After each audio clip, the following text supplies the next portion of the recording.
hasil kunjungan di hari kedua atau hari terakhir. Kegiatan Bapak Presiden di hari kedua diawali dengan upacara peletakan bunga di Hiroshima Peace Memorial Park. Setelah itu beliau melakukan pertemuan bilateral dengan Presiden Ukraina, dengan Komisi Eropa, dengan Korea Selatan dan Perancis.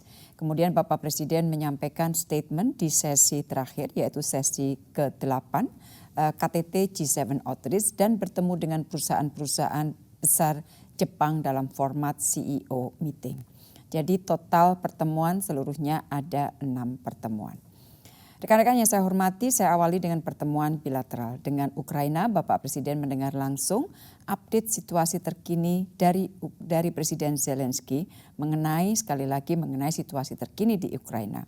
Presiden Indonesia menyampaikan Indonesia terus mendukung upaya perdamaian dan siap menjadi jembatan antara Ukraina dan Rusia.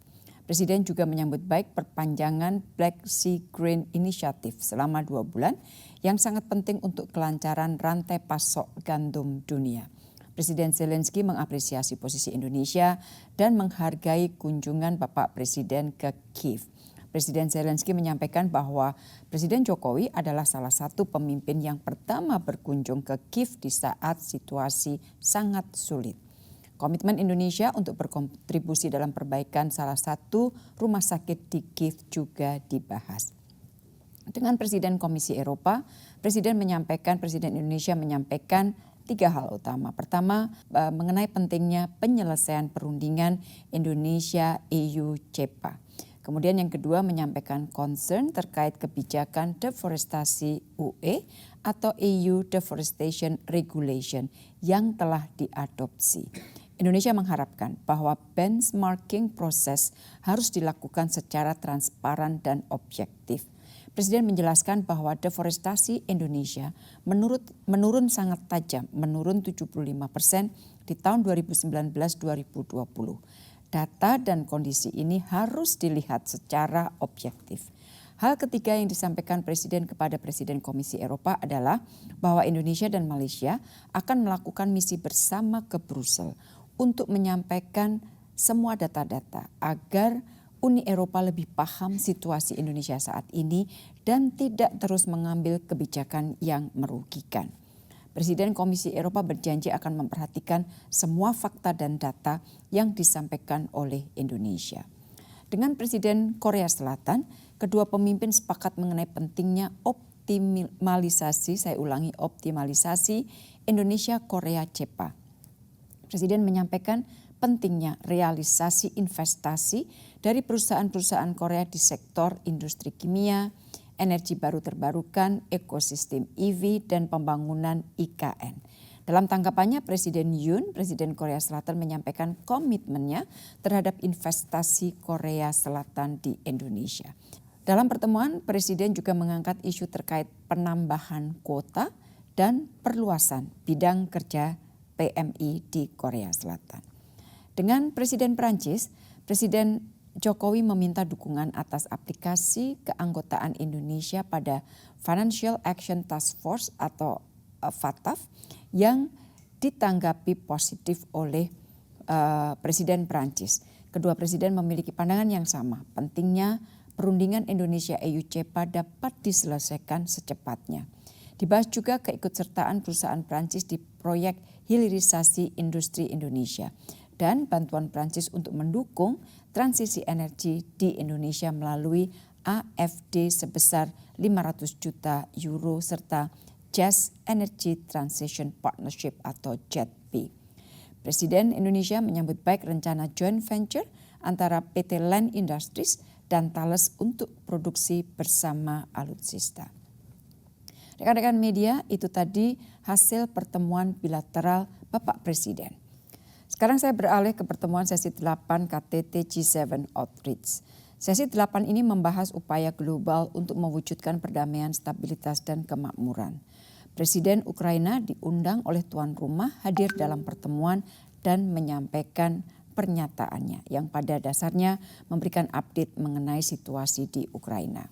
Di dalam sesi ini, Bapak Presiden menyampaikan antara lain. Pertama, Presiden melihat bahwa semua pemimpin dunia sepakat untuk menjadikan dunia damai, stabil, dan sejahtera. Tetapi kenyataannya situasi justru berbeda. Distrust semakin tebal, rivalitas semakin meruncing, perang dan konflik masih terjadi di mana-mana. Hal kedua yang disampaikan oleh Bapak Presiden adalah bahwa kebersamaan negara-negara besar G20 telah terjadi pada saat KTT G20 di Bali. Dan ini adalah sesuatu yang sangat mengembirakan dan sudah seharusnya dijadikan modal untuk menangani masalah-masalah dunia. Hal ketiga yang disampaikan Bapak Presiden adalah penekanan kepada semua pemimpin bahwa sebagai pemimpin kita harus punya keberanian dan kemauan untuk melakukan revolusi besar, untuk membawa perubahan dan perbaikan agar perang dapat dihentikan. Karena pada akhirnya perang selalu rakyat yang menjadi korban. Di sesi ke-8 sebagai penutup, Bapak Presiden menegaskan bahwa peace, stability, and prosperity is our common responsibility and our common goal.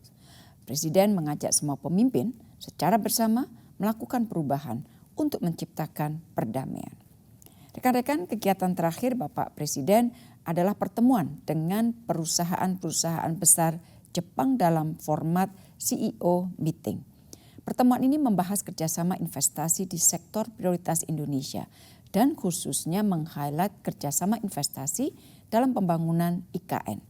Kegiatan ini dihadiri 33 peserta, yaitu 2 lembaga keuangan dari Jepang, JICA, JBIC, 4 asosiasi pengusaha, JETRO, JIBH, JBC, JCODE, 24 perusahaan dan 3 wakil pemerintah termasuk penasehat PM Jepang Dr. Masafumi Mori. Kehadiran penasehat PM Jepang menunjukkan komitmen pemerintah Jepang untuk mendukung kerjasama investasi dengan Indonesia khususnya untuk pembangunan IKN.